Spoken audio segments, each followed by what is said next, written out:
AJ Rock School Academy looks into whatever happened to the Clash. The Clash were one of the most important bands to come out of the punk movement. They formed in London in 1976. Joe Strummer on vocals and rhythm guitar, Mick Jones on lead guitar, Paul Simonon on bass, and Topper Headon on drums. Their mix of punk energy, reggae grooves, and sharp political lyrics made them stand out fast.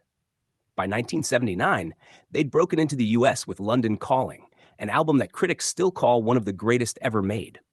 It wasn't just punk anymore. It had ska, rockabilly, and even jazz influences. But behind the scenes, things were getting tense. Joe Strummer and Mick Jones had different ideas about what the band should sound like. Strummer wanted to stay raw and political.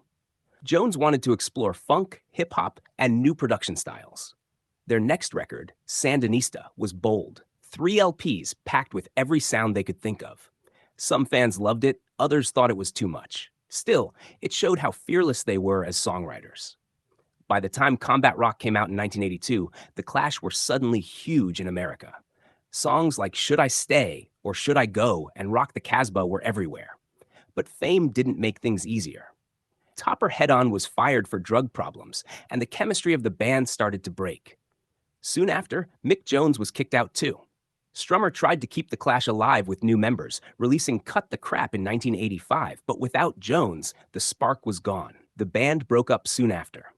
Joe Strummer went on to work with the Pogues and formed the Mescaleros, while Mick Jones started Big Audio Dynamite, mixing rock with electronic and hip-hop sounds. Paul Simonon later joined Damon Albarn's project The Good, the Bad, and the Queen.